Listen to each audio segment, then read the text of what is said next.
귀한 찬양 감사합니다. 우리는 주님의 이름으로 승리할 줄 믿습니다. 오늘은 요셉의 마지막 시간입니다. 그래서 창세기 50장을 중심으로 나의 갈 길 다가도록이라는 제목으로 말씀을 좀 나누려고 합니다. 먼저 봉독해 드릴 말씀 50장 22절부터 26절까지의 말씀입니다. 창세기 50장 22절로 26절입니다. 요셉이 그의 아버지의 가족과 함께 애굽에 거주하여 110세를 살며 에브라임의 자손 3대를 보았으며 므낫세 아들 마길의 아들들도 요셉의 스라에서 양육되었더라. 요셉이 그의 형제들에게 이르되 나는 죽을 것이나 하나님이 당신들을 돌보시고 당신들을 이 땅에서 인도하여 내사 아브라함과 이삭과 야곱에게 맹세하신 땅에 이르게 하시리라 하고, 요셉이 또 이스라엘 자손에게 맹세시켜 이르기를 하나님이 반드시 당신들을 돌보시리니 당신들은 여기서 내 해골을 메고 올라가겠다라 하였더라. 26절 다 같이 읽겠습니다. 요셉이 110세의 죽음에 그들이 그의 몸에 향재료를 넣고 애굽에서 입관하였더라. 아멘. 요셉이 몇 세 죽었다고요? 110세에 죽습니다. 성경을 읽어보면 믿음의 길을 걸어간 사람들은 전부 다 언제 죽었는지를 기록하고 있습니다. 이 말은 우리들도 죽는다는 것입니다. 아침에 이런 질문을 드려서 죄송하지만 만일 여러분들이 오늘 하나님이 불러서 인생을 마친다면 딱 한마디로 무슨 말하고 주님 앞에 가겠습니까? 오늘 만약 내가 인생을 마친다면 어떤 분은 이렇게 대답할 겁니다. 안 돼. 여러분, 우리는 다 죽습니다. 그래서 죽는 날 무슨 말을 해야 될지 준비하고 계셔야 합니다. 오늘 성경은 110세 인생으로 생을 마감하는 요셉의 마지막 기록입니다. 저는 오늘 지금까지 나눴던 요셉의 생애를 다 펼쳐놓고 그 인생의 여정을 통해서 하나님께서 우리에게 주시는 메시지가 무엇인가를 정리해서 좀 나누려고 합니다. 그러기 위해서 요셉의 인생의 전체를 볼 수 있는 그림이 필요합니다. 한번 보도록 하겠습니다. 110세 인생을 마치는 요셉의 생애는 태어날 때 그 다음에 17세부터 전체 내용이 소개됩니다. 그리고 요셉의 생애의 대부분은 가족과 함께 살던 17살 때부터 노예로 팔려가고 관리인이 되고 죄수가 되고 애굽의 총리가 되는 30세까지, 그리고 거기서 풍년과 흉년을 다 자기가 관리하면서 요셉의 창고에 먹을 것으로 많은 사람들을 먹이게 되는 그런 과정을 거쳐서 약 22년이 지나서 만 39세가 지나서 40이 될 때 가족과 재회하는 장면이 요셉 생의 대부분입니다. 그리고 나서 가족과 함께 모두 고센 땅에 다 애굽에 불러서 함께 살다가 110세 죽은 이야기로 요셉의 생애는 펼쳐집니다. 요 사회에 나오는 이야기는 아버지 야곱이 147세로 돌아가실 때 요셉이 57세 정도가 됩니다. 그때 이야기가 잠깐 나올 뿐이지 전체 요셉의 인생을 펼쳐놓고 보니까 17세부터 40세 정도의 이야기에 요셉의 생애를 전부 다 거의 다 이 내용을 소개하고 있다는 걸 알게 됩니다. 즉 이 기간은 물론 총리가 된 기간도 있지만 요셉이 비교적 고통스럽게 살았던, 그러다가 총리가 된 기간의 기록입니다. 왜 요셉의 생애를 보면서 하나님은 17세부터 40세에 이르는 요 시간을 주로 집중적으로 다루고 했을까? 그 이유는 요셉의 생애 중에 요 시간을 통해 우리에게 해주실 말씀이 있기 때문이 아닐까 싶습니다. 이 기간은 사실은 돌아보면 굉장히 요셉에게 힘든 기간입니다. 물론 총리로 살았던 기간도 있지만 그 기간도 형님들과 만나서 재회하기 전까지는 가슴 속에 큰 아픔을 가진 채로 총리를 했던 시간입니다. 그래서 여러분 다 보시는 것처럼 누구나 요셉의 생애를 펼쳐놓으면 하나님이 이 시간에 17세부터 40세에 요셉을 집중적으로 소개한다는 걸 볼 수 있다는 것입니다. 이 기간은 고통의 시간입니다. 이 기간을 표현하는 한 구절을 좀 읽어보려고 하는데, 이 구절은 어떤 내용이냐면, 형들이 요셉을 다 팔고 애굽에 나중에 전체 지역에 기근이 와서 양식을 구하러 올라왔을 때 일입니다. 첫 번째 올라왔을 때 요셉이 일부러 의도적으로 형들을 정탐꾼으로 몰아붙일 때 그들이 서로 자기들끼리 하는 말 속에 요셉이 얼마나 힘들었었는지를 표현하는 단어가 나옵니다. 한번 42장 21절로 가보겠습니다. 다 같이 함께 봉독합니다. 그들이 서로 말하되 우리가 아웰로 말미암아 범죄하였도다. 그가 우리에게 애걸할 때 그 마음의 괴로움을 보고도 듣지 아니하였으므로 이 괴로움이 우리에게 임하도다. 21절을 보면 자기들끼리 하는 말입니다. 요셉을 팔아버릴 때 그가 우리에게 애걸하며 살려달라고 형님 옷자락 붙들고 늘어졌을 겁니다. 근데 뭐라고 표현하면 그 마음의 괴로움을 보고도 듣지 않았다는 겁니다. 형들도 요셉의 생애가 얼마나 괴로웠는지 알았다는 겁니다. 그리고 그 마음의 괴로움이 누구에게 임하고 있냐면 우리에게도 지금 오고 있다. 형들도 요셉을 팔 때 얼마나 저가 아파하는지 알았던 겁니다. 요셉의 인생의 대부분이 이 고통의 시간을 여러분 기록하고 있습니다. 여러분 상상해 보세요. 형님들이 요셉을 팔 때 행복해지라고 팔았겠습니까? 잘 되라고 팔았겠습니까? 망하라고 팔았겠습니까? 저놈의 우리를 괴롭히는 저 동생 저놈, 우리가 시기하는 저놈 평생토록 못 살았으면 좋겠다. 여러분 아주 나쁜 마음으로 판 겁니다.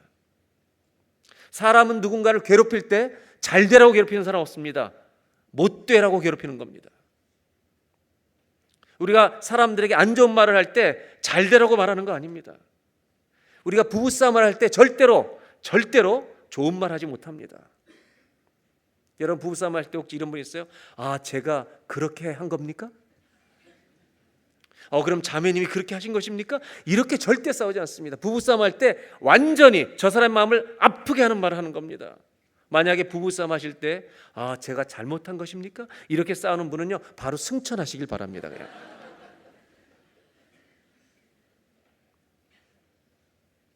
이런 결론에 도달합니다. 요셉의 형들이 요셉을 팔 때는 나쁜 짓 한 겁니다. 우리가 사람을 힘들게 할 때 저 사람이 아프라고 말하는 것입니다. 여러분 막말하는 것입니다. 성경이 보여주는 건 이것입니다. 적어도 예수 믿는 사람이라면 이런 나쁜 짓은 이제 그만하자는 겁니다. 하지 말자는 겁니다. 의도적으로 상대방의 마음을 아프게 하는 말들은 안 하고 살면 좋겠습니다. 그런 은혜가 여러분 일터에서도 있길 바라고 가정에서도 있길 바라고 부모와 자녀 사이에도 있길 바라고 여러분 우리의 모든 인생에 아름다운 여정이 되기를 주의 이름으로 축복합니다. 그렇다면 하나님은 왜 요셉의 아팠던 시간을 집중해서 기록하고 있을까? 혹시 우리들 중에 이런 아픔을 겪고 있는 또 겪어온 사람은 없을까? 가족들에게 버림받은 사람이 우리에게도 있을 수 있습니다. 이민 와서 인생의 여정 중에 사람 때문에 너무 힘든 경험을 가진 사람도 있습니다. 그런 우리들에게 해주시고 싶은 말씀이 있는 게 아닐까. 저는 26살에 첫 목회를 나갔다고 그랬잖아요. 제가 첫 결혼 주례를 받은 나이가 결혼 주례를 해달라고 부탁받은 나이가 28살입니다. 저와 동갑이 되는 시골교회 공군부대 중사였습니다. 이분이 어려운 가정이었습니다. 공군부대 안에 들어가 살지 못하고 마침 저희 교회가 있는 그 마을에 한 20-30채가 살고 있는 마을에 한 집에 방 한 칸을 얻어서 둘이 살고 있었는데 가정 사정 때문에 결혼식도 하지 못한 채 부부로 살아가는 가정입니다. 이분들이 교회 옆에 있었기 때문에 자연스럽게 전도를 받아서 교회로 오게 됐습니다. 그리고 믿음을 가지게 되면서 이렇게 사는 것이 아니다 생각하고 결혼식을 하기로 하고 시골교회에서 조그만 예배당에서 이제 결혼을 하게 됐는데, 이 가정의 사정은 너무나 아픈 사연이 있어서 양가 부모님이 아무도 오실 수 없는 결혼식이어야 했습니다. 저는 첫 주례지만 목사 안수도 받기 전인데 제가 하는 게 적합하지 않다 여겨서 원주에 있는 어른 목사님을 모셔다가 부탁해서 그분이 주례하시게 해드리고 저는 기도만 하겠다고 해서 그렇게 예배를 드렸습니다. 교회 잔치였습니다. 30명 모이는 교회 전교회 결혼식 예배를 드리고, 그리고 음식은요 잔치 국수였습니다. 진짜 국수와 김치. 정말 축복을 받는 교인들이 가족이었습니다. 결혼식이 끝났는데 제 마음속에 신혼여행도 가지 않았지만 참 잔치인데 아픔이 있었습니다. 행복한 잔치였는데 저 집 사정을 아니까 제 마음속에는 보이지 않는 아픔을 가지고 기뻐할 수밖에 없었습니다. 군인이다 보니까 얼마 후에 세례를 받고 다른 부대로 이제 발령이 나서 이사하게 됩니다. 먼 도시로 떠나기 때문에 제가 기도를 해드리고 보냅니다. 그때 들었던 마음이, 이들의 부모는 누가 될까 앞으로? 이들의 인생을 누가 돌봐줄 수 있을까? 요셉이 버림받던 날이 그런 날이었습니다. 옷자락 붙들고 애걸하는데 형들이 버리던 날이었습니다. 요셉을 가장 사랑하는 아버지로부터 강제로 떨어짐을 당해야 했던 날입니다. 우리의 인생에는 감정적으로요 이렇게 어둠의 날이 있습니다. 깜깜한 날입니다. 그래서 고난이 깊어지는 순간이 오면 때로 우리는 하나님이 나를 버리신 것처럼 느낄 때가 있습니다. 이게 감정이든지 실제든지 하나님이 마치 안 계신 것처럼 느낄 때가 있다는 것입니다. 그러나 요셉의 생애를 다 펼쳐놓고 보니까 답이 보입니다. 그 어둠의 순간을 요셉이 정말 감정적으로 힘든 시간을 통과하고 있을 때 성경은 여호와께서 요셉과 함께 계셨다는 말, 요셉이 감정적으로 어느 순간에 하나님 나를 버리신 거 아닐까? 하나님이 혹시 안 계실 거 아닐까? 이런 감정이 찾아오는 그 시간에도 요셉의 생애 속에 하나님은 이 표현을 넣고 있습니다. 여호와께서 요셉과 함께 계셨다는 겁니다. 이 구절로 요셉의 생애를 가득 채웁니다. 요셉이 아버지가 없을 때 하나님이 그의 아버지가 되어주셨다는 겁니다. 아버지가 없는 시간에 하나님 아버지가 요셉을 돌보아 주신 겁니다. 우리들 중에도 이 아픔을 통과하고 있는 사람이 있습니다. 사연이 많은 가정에서 태어난 사람이 있습니다. 그 고통의 세월을 통과한 분도 있고 지금 지나가고 있는 분도 있습니다. 그래서 마음속에 어떤 감정의 한 구석에 하나님이 혹시 나를 버리시면 어떡하지? 감정적으로 하나님이 안 계시는 것처럼 그런 순간이 있습니다. 그런 아픔을 있는 사람들을 향해 오늘 주님은 요셉의 생애를 통해서 말씀하십니다. 오늘 내가 안 보이느냐? 내가 없는 것처럼 느껴지는 시간을 너희가 지금 보내고 있느냐? 내가 요셉 곁에 있었던 것처럼 내가 오늘도 너희 곁에 있느니라. 버림받는 순간에 요셉이 형제들의 옷자락 붙잡지만 다 버리고 팔아버릴 때, 노예를 파는 사람들의 손에 넘겨질 때에도 그들이 붙든 게 아니라 여러분 주님이 요셉을 붙들고 계신 줄로 믿습니다. 내가 요셉을 붙들어 여기까지 온 것이다. 여러분 요셉만 그런 것이 아니라 하나님이 저와 여러분의 인생을 지금까지 붙드시고 여기까지 온 줄로 믿습니다. 우리의 인생에는 요셉처럼, 어떤 요셉의 한순간처럼 하나님이 안 보이는 시간이 있습니다. 하나님이 나를 버린 것처럼 느낄 수도 있습니다. 고통이 주님을 못 보게 할 때가 있습니다.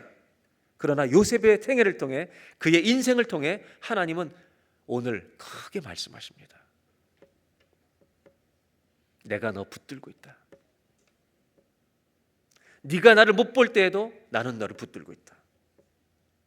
여러분, 요셉의 생애는 하나님이 돌보시는 생애였는 줄로 믿습니다. 그래서 오늘 첫 번째로 나누고 싶은 것은 이것입니다. 우리가 하나님을 못 볼 때에도 주님은 우리를 바라보십니다. 우리를 돌보시는 줄로 믿습니다. 이것은 요셉의 생애만 해당되는 것이 아닙니다. 저와 여러분의 생애에도 내가 주님이 안 보이는 것처럼 보이는 감정적으로 믿음의 밤이 올 때도 요셉의 생애를 통해서 하나님 말씀해 주십니다. 하나님은 우리를 붙들고 계십니다. 우리를 지키십니다.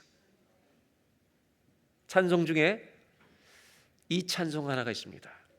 내가 믿고 또 의지함은 내 모든 형편 아시는 주님. 한번 불러볼까요?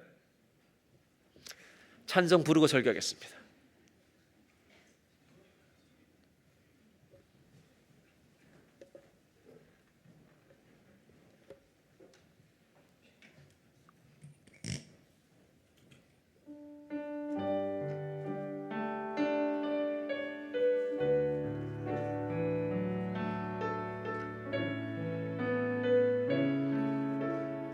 내가 믿고 또 의지함은 내가 믿고 또 의지함은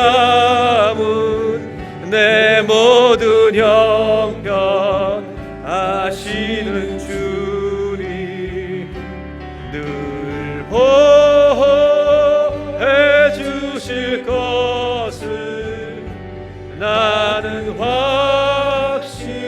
다시 한번 내가 믿고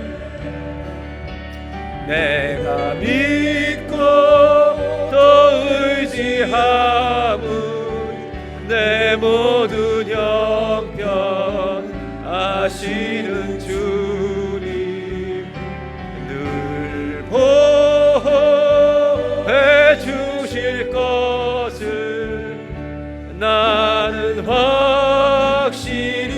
1절만 한번 부르겠습니다. 하나님의 은혜로 하나님의 은혜로 있을 데 없는 자 왜 구속하여 주는지 난 알 수 없도다. 내가 의지함은 내 모든 형편 아시는 주님 늘 보호해 주실 것을 나는 다시 한번 내가 믿고 또 의지함은 내가 믿고 또 의지함은 내 모든 형편 아시는 주님 늘 보호해 주실 것을 나는 확실히 아네. 요셉의 생애 110세 인생 가운데 요셉의 생애를 다룬 대부분의 내용은 17세부터 40세입니다. 우리가 이 고통의 시간을 누구나 다 건너가고 있기 때문입니다. 하나님이 안 보이는 것처럼 느껴지는 순간에도 주님은 우리에게 말씀하십니다. 첫 번째 주제를 다시 한번 따라 하실까요?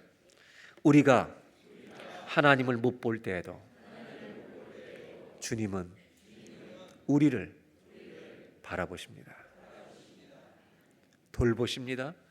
붙들고 계십니다. 두 번째로 나누려고 하는 게 있습니다. 다시 한번 도표를 보겠습니다. 제가 이제 질문을 드리겠습니다. 여러분 자신 있게 대답하시기 바랍니다. 요셉은 17살 때 가족과 함께 살고 있었습니다. 그런데 노예가 되기로 요셉이 선택한 것입니까? 선택한 것입니까? 관리인이 되는 것이 자기가 선택한 것입니까? 자기가 감옥에 들어가고 싶어서 죄수의 길을 자기가 선택한 것입니까? 자기가 총리가 되고 싶어서 된 것입니까?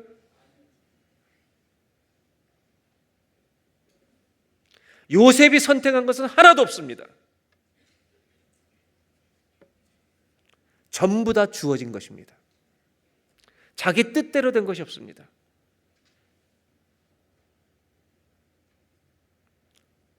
시작부터 끝까지 노예도 관리인도 죄수도 총리도 요셉은 하나도 자기가 선택한 것이 없습니다. 우리 인생은요, 우리 마음대로 안 됩니다. 이민생활 예언합니다. 내 뜻대로 안 됩니다, 여러분. 계속 안 될 것입니다. 이거 하나는 아셔야 합니다. 인생은 능동태가 아닙니다. 수동태입니다. 액티브 폼이 아니라 패시브 폼입니다. 그런데 인생이 수동태라는 말로는 뭔가 불완전합니다. 요셉도 마찬가지입니다. 어디를 보십시오. 그의 모든 생애를 보면 아무것도 자기가 선택한 게 없습니다. 형들이 팔아먹은 거고, 보디발이 세운 거고, 보디발 아내가 감옥에 집어넣은 거고, 바로 왕이 세운 것입니다. 우리 인생도요, 내가 아무것도 선택할 수 없을 때가 있습니다. 우리 결혼할 때 남자들은 왕자 대접을 받을 줄 알았죠? 종으로 사는 겁니다. 그냥. 여자분들 왕비 공주 대접 받을 줄 알았죠? 시녀로 사는 겁니다. 그냥. 그런데 아무것도 선택할 수 없었던 이 시간에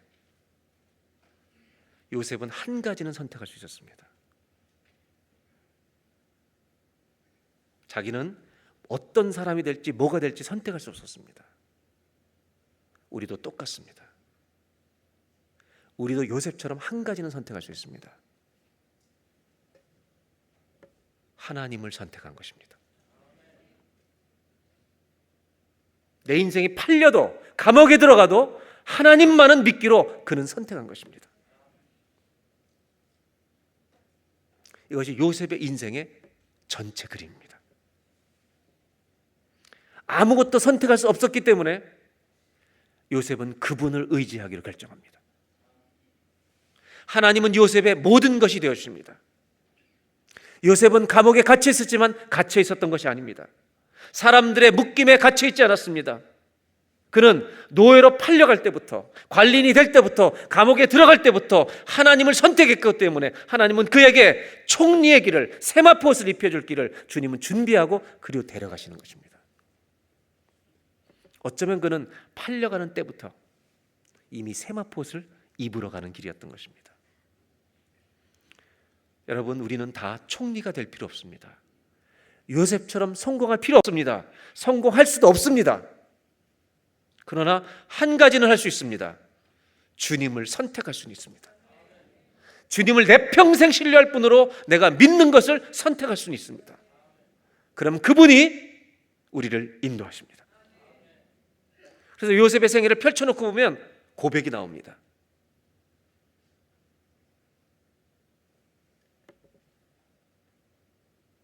수없이 어려움을 당한 것처럼 보여도 로마서 8장에 있는 말씀처럼 하나님을 사랑하는 자, 수동태만이 아닙니다. 인생은 하나님을 사랑하는 자, 곧 그 뜻대로 부르심을 입은 자들에게는 모든 것이 합력하여 하나님의 선을 이루게 하시느니라.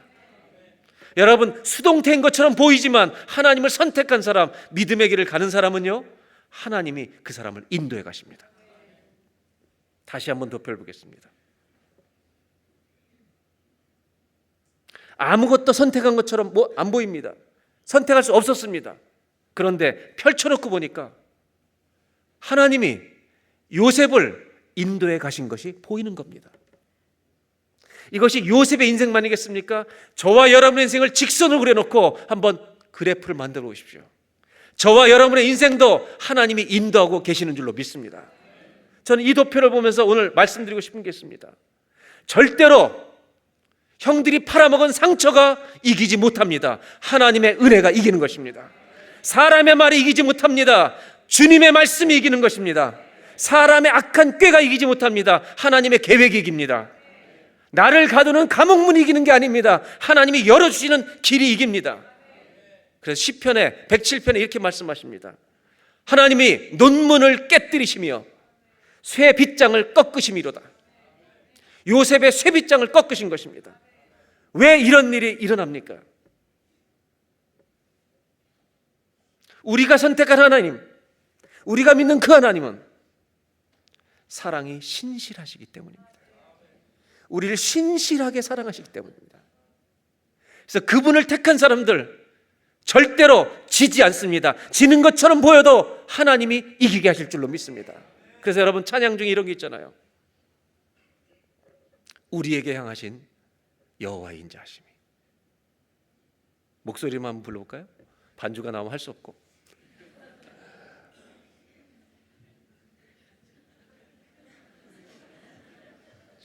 이만 한번 눌러봐요. 우리에게 향하신, 우리에게 향하신 여호와의 인자하심이 크고 크도다. 크고 크도다. 크시도다. 크고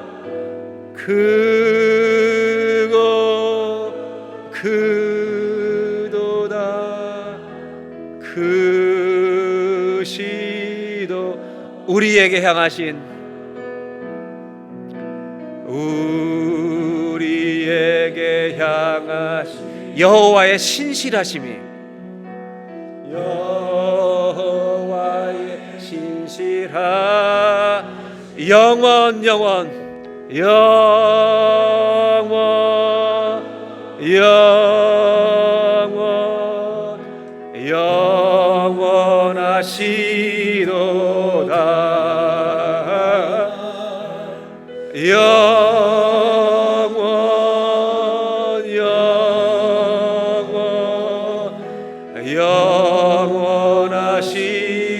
다시 한번 우리에게 향하신,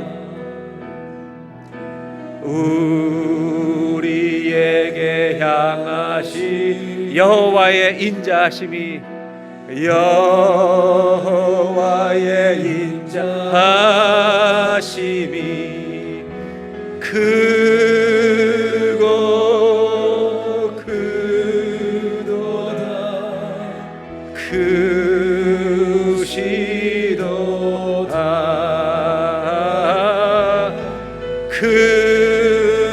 크고 크도다. 크시도다. 여러분, 요셉은 지는 것처럼 보입니다. 팔려갑니다. 지는 것처럼 보입니다. 감옥에 갑니다. 그러나 하나를 선택합니다. 주님을 믿기로 선택합니다. 그럼 어떤 일이 일어나는지 아십니까? 요셉의 생애를 펼쳐보면 이런 고백이, 메시지가 들립니다. 한번 따라 하실까요? 우리는 저도 하나님은 이기게 하십니다. 우리는 집니다. 우리 힘으로는 집니다. 그런데 지는데 이기게 하십니다. 이분이 우리 하나님이십니다. 왜냐하면 우리를 너무나 신실하게 사랑하시기 때문에. 그 신실하시면 얼마나 놀랍냐면, 내가 모든 돈을 써서 지금까지 죄를 지었던 사람도 주님께 돌아오면 탕자처럼 다시 모든 것을 내어주십니다. 이 주님을 한 번 더 찬송할까요? 나의 반석이신 하나님.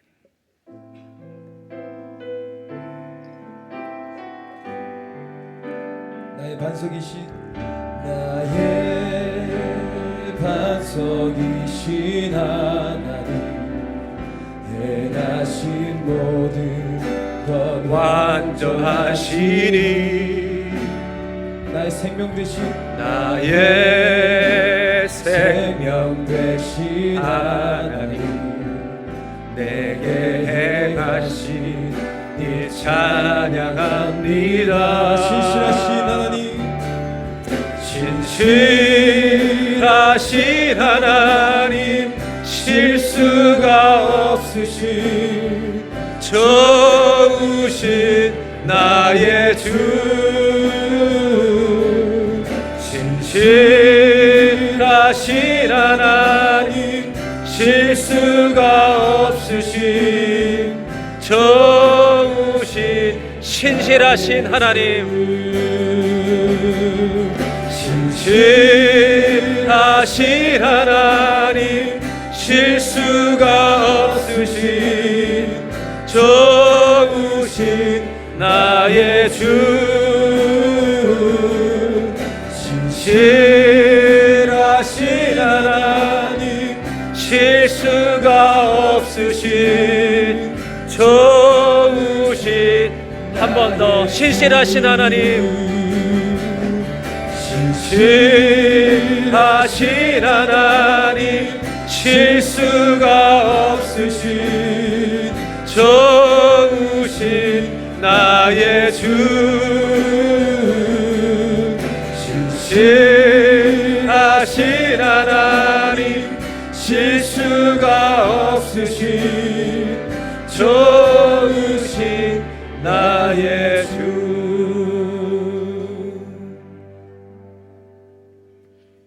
감사합니다. 우리가 잊지 말아야 될 것이 있습니다.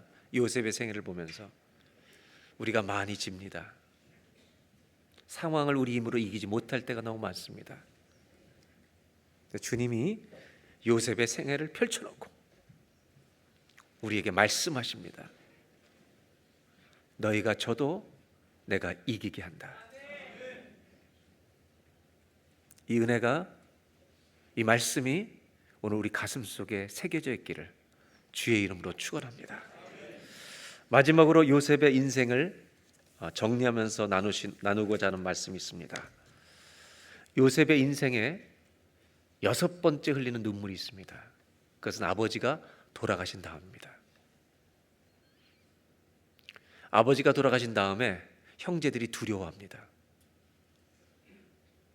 혹시 요셉이 아버지가 이제 돌아가셨기 때문에 자기의 복수하지 않을까.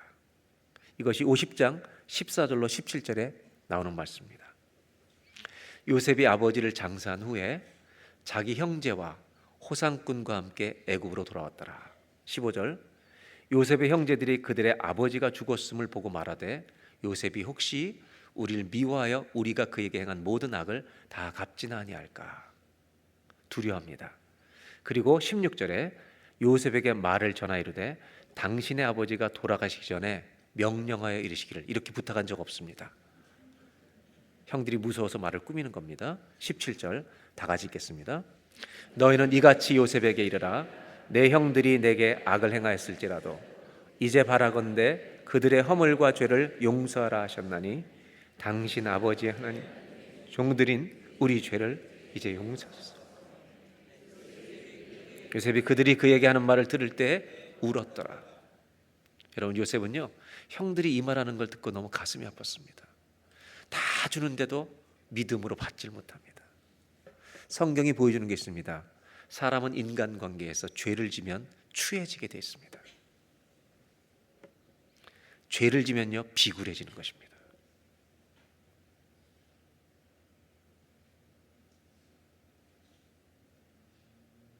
예수 믿는 사람은요 비굴해지지 않아야 합니다. 가난해도 당당해야 합니다. 18절에 이렇게 비굴해집니다. 형들이 다 엎드려서 형님처럼 행세를 못합니다. 우리가 요셉 당신의 종입니다. 19절에 요셉이 이렇게 말합니다. 두려워하지 마십시오 형님들. 내가 어떻게 하나님 대신합니까? 20절에 형님들은 나를 해하려 했지만 하나님 것을 선으로 바꾸셨습니다. 모든 사람을 구원하게 하시랬습니다. 21절 두려워하지 마십시오. 내가 당신들과 자녀들까지 다 먹이고 길 것입니다. 그리고 위로합니다. 그리고 22절에 요셉은 110세를 살고 26절 다 같이 함께 봉독합니다. 요셉이 110세의 죽음에 그들이 그의 몸에 향제를 엮고 애굽에서 입건했더라. 마지막으로 도표 한 번 더 보겠습니다. 요셉은 사연이 많은 인생을 지나 110세에 죽습니다. 요셉이 110세 인생을 다 펼쳐놓고 자기를 돌아볼 때 뭐라고 말하고 요셉이 죽었을까? 여러분 무슨 고백을 하면서 인생을 마감했을 거라고 생각하십니까? 힌트는요, 찬송가 가사 제목이고 오늘 설교 제목일지도 모릅니다. 아마 이렇게 고백했을 것입니다. 나의 갈 길 다 가도록 하나님이 인도하셨습니다. 이런 고백을 하지 않을 수가 없는 인생을 살았습니다. 이 찬송이 만약 요셉 시대에 있었다면 마지막에 이 찬송을 불렀을지 모릅니다. 언제까지 불렀을까요? 언제까지요? 호흡을 마칠 때까지. 아니요, 그건 90점입니다. 천국에 가면 이것이 진짜구나 더 불렀을 것입니다. 예수를 믿는 사람이 된다는 것은, 그리스도인이 된다는 것은 어떤 사람인지 아십니까? 요셉의 생애를 펼쳐놓고 보니까 답이 나오는 겁니다. 한번 따라해 보실까요? 그리스도인은 찬송이 멈추지 않는 사람입니다. 우리가 찬송을 부르고 있는데요, 천국에 들어가면 이게 더 진짜가 될 것입니다. 멈추지 않을 것입니다. 요셉의 생에만 나의 갈 길 다 가도록 인도하신 것입니까? 아니면 우리들의 생에도 이렇게 인도하신 것입니까? 이 찬송을 불러야 하지 않겠습니까? 우리 다 같이 한번 정말 믿음으로 이민생활 해온 우리들, 나의 갈 길 다 가도록 주님이 인도하셨습니다. 이 믿음으로 다 같이 한번 찬송하겠습니다.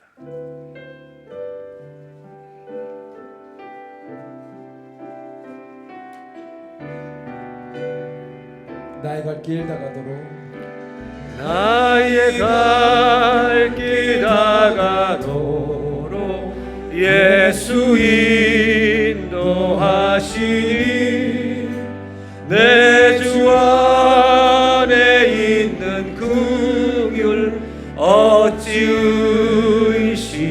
의심하리요. 믿음으로 사는 자는 하늘 위로 받겠네. 무슨 일을 만나든지 만사 형통하리라. 무슨 일을 만나든지 만사 형통하리라. 나의 갈 길 다 가도록 나의 갈 길 다 가도록 예수 인도하시니 어려운 일 당할 때도 족한 은혜 주시네. 난 심히 고단하고 영혼 매우 가라나. 나의 앞에 반석에서 샘물 나게 하시네. 나의 앞에 반석에서 샘물 나게 하시네. 영영 부를 나의 찬송 예수 인도하셨네. 영영 부를 나의 찬송 예수 다시 한번 영영 부를 나의 찬송 영영 부를 나의 찬송 예수 인도하셨네. 영영 부를 나의 찬송 예수 인도하셨네. 여러분, 우리 모두가 이런 고백을 하면서 주님 나라에 들어갈 것입니다. 나의 갈 길 다가도록 주님이 인도하셨습니다. 이것을 한다면 주님은 질문하십니다. 너희 중에 혹시 유다와 형들이 있느냐? 요셉에게 돌아가서 말해야 된다. 그동안 미안해졌다고. 여러분, 남에게 피해를 준 사람이 있습니까? 찾아가셔서 미안하다고 말해야 합니다. 왜냐하면 하나님이 우리를 인도하시기 때문입니다. 이것이 복음을 가진 사람들의 삶이어야 합니다. 요셉이 있습니까? 상처를 받으셨습니까? 그 사람들을 껴안고 용서하셔야 합니다. 왜냐하면 하나님이 우리의 길을 인도하시기 때문입니다. 그리고 우리는 이 찬송을 부르고 주님 앞에 가는 겁니다. 나의 갈 길 다가도록 예수 인도하셨네. 영영 부를 나의 찬송 예수 인도하셨네. 다 같이 기도하겠습니다.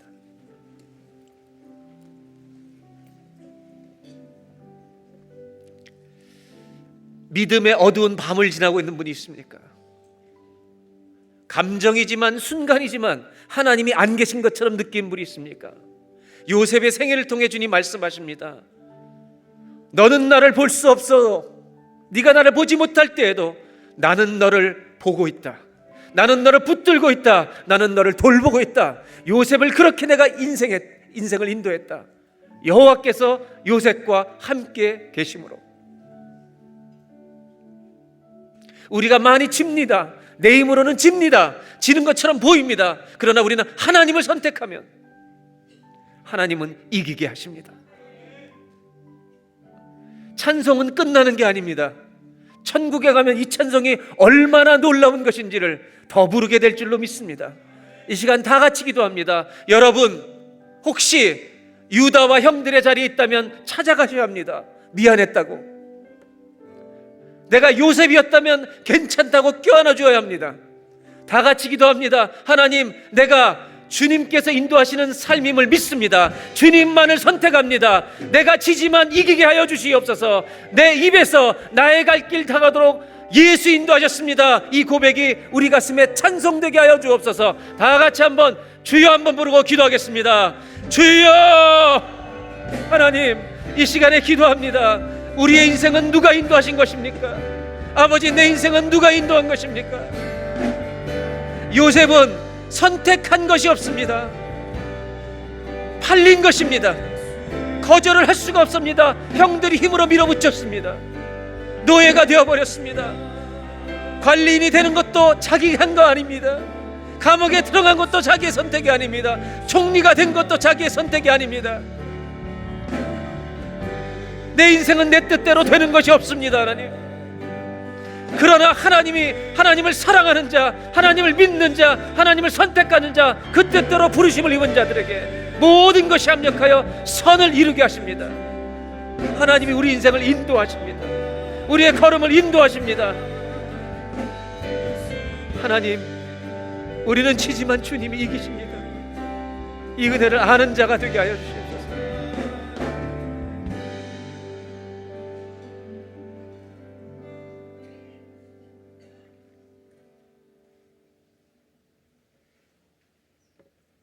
하나님, 주님이 안 보일 때가 있습니다. 그러나 요셉의 생애를 통해 말씀해 주셔서 감사합니다. 네가 나를 못 볼 때에도 나는 너를 돌보고 있다. 내가 너와 함께 있다. 내가 너를 붙들고 있다. 잊지 마라. 하나님, 우리가 인생을 마치는 날 이 찬송 부르게 해주십시오. 나의 갈 길 다가도록 우리 주님이 인도하셨습니다. 실제가 되게 하여 주옵소서. 그리고 이 찬송을 천국 가서도 부르게 하옵소서. 이제 예물을 봉헌합니다. 하나님, 기도하는 것은 예물을 드리면서 아까워하는 마음으로 드리는 그 예물은 없게 하여 주십시오. 나의 모든 감사를 담아 드리는 예물만이 있게 하옵소서. 우리 주 예수님의 이름으로 기도하옵나이다.